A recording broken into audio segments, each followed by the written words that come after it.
លៀបសំណាងមិនមែនចេះតែកាត់មានសម្រាប់មនុស្សគ្រប់គ្នានោះទេតែអាចកាត់មានដល់លោកបរិទ្ធកាលពីថ្ងៃសិក្ខាសាលាហុងស៊ុយអន្តរជាតិកាលពីខែវិច្ឆិកាឆ្នាំ2025កន្លងទៅលោកទទួលបានកាដូផងនិងបានការរៀបចំដួងកែកំណើតពី Master Long Nali ផងតាមទៅអារម្មណ៍ពេលដែលយើងទទួលបានសារសម្លេងដែលពិធីករគាត់ប្រកាសថាយើងជាមានឈ្មោះយើងម៉ៅបរិទ្ធហ្នឹងគឺយើងពិតជារំភើបមកតង់បាត់ហើយបាទដោយសារតែយើងស្គាល់ដួងកែកំណើតយើងដឹងអំពីកតាជ័យភូមិកតាដួងកែកំណើតហើយយើងចូលកម្មវិធីសិក្ខាសាលាហ្វុងស៊ុយអន្តរជាតិយើងបានរៀនសូត្រខ្លះៗដែរពីហ្វុងស៊ុយកន្លងមកទើបធ្វើឲ្យយើងស្គាល់ពីដួងកែកំណើតអញ្ចឹងយើង excited ខ្ញុំពិតជារំភើបមែនទែនថ្ងៃនោះនាថ្ងៃទី23ខែឧសភាឆ្នាំ2026ជាថ្ងៃល្អថ្ងៃលាភជ័យទទួលធម្មពលចក្រវាលមេឃដីនិងមនុស្សរួមគ្នាតែមួយសម្រាប់ការធ្វើពិធីរៀបចំដួងកែកំណើតដើម្បីឲ្យដួងកែកំណើតឆាប់មានឥទ្ធិពលហើយតាមប្រសាសន៍របស់ Master Long Nali បានបញ្ជាក់ថាដើម្បីយើងធ្វើដួងកែឲ្យមានប្រសិទ្ធភាពចំណុចនេះសំខាន់ខ្លាំងទី1គឺភូមិសាស្ត្រចាដីហ្នឹងត្រូវតែជាប្រភេទដីដែលមានភូមិសាស្ត្រធម្មជាតិហុងស៊ុយដែលមានចីយភូមិល្អបែបធម្មជាតិមិនមែនជាការកែច្នៃទី2ប្រភេទដីគឺត្រូវតែជាដីដង្ហើមនេះឬដីធម្មពលចក្រវាលធាតុទាំង5ដោយសារមនុស្សយើងម្នាក់គឺមានធាតុទាំង5នៅក្នុងខ្លួនតែធាតុណាដែលស្ទើរយើងតែមានផលប៉ះពាល់ហើយចាអញ្ចឹងដើម្បីឲ្យរាសីរបស់យើងល្អគឺត្រូវការឲ្យ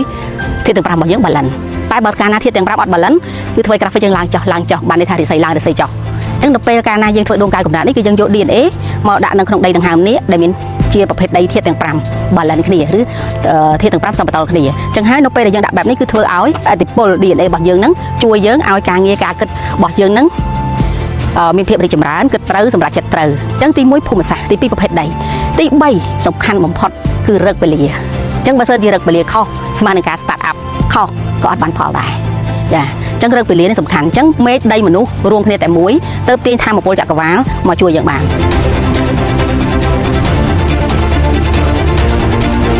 ដល់ថ្ងៃនេះពេលនេះអារម្មណ៍ខ្ញុំសប្បាយរំភើបមែនតើរំភើបនឹកឃើញថាមិននឹកស្មានថាខ្លួនឯងជាអ្នកដែលឈ្នះរង្វាន់រៀបចំដួងកែកំណើតបន្ទាប់ពីអ្នកគូការរំពឹងពីដួងកែកំណើតរង្វាន់ដែលខ្ញុំបានធ្វើថ្ងៃនេះខ្ញុំរំពឹងថាអាចនឹងជួយពង្រីកឱកាសឲ្យខ្ញុំអាចនឹងជួយ scan ឬមួយក៏ដាស់តឿនអារម្មណ៍របស់យើងពីការដួងកែកំណើតធ្វើយើងគិតត្រូវធ្វើត្រូវខ្ញុំសង្ឃឹមថា3-4 ខែខាងមុខនេះខ្ញុំនឹងមានព័ត៌មានល្អៗជាច្រើនចូលក្នុងឆាកជីវិតខ្ញុំតាមរយៈដួងកែកំណើត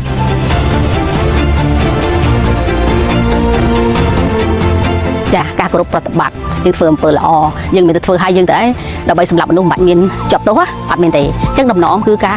កុំធ្វើអំពើអាក្រក់ដូចជាសម្រាប់មនុស្សទី2គឺការគោរពដឹងគុណឪពុកម្ដាយដឹងគុណគ្រូដឹងគុណមនុស្សដែលធ្លាប់ជួយយើងពេលហ្នឹងយើងនឹងដឹងហើយថាតើភាពប្រែប្រួលរវាងយើងពីមុននិងបន្ទាប់ពីធ្វើតើខុសគ្នាបែបណាការរៀបចំដួងកែកំណើតមិនមែនជារឿងអបិយជំនឿដែលគ្មានមូលដ្ឋាននោះទេប៉ុន្តែវាគឺជាការទាញយកធម្មពលចក្រវាលពីក្រោមដីមកប្រើប្រាស់ឬហៅថាយិនហុងស៊ុយ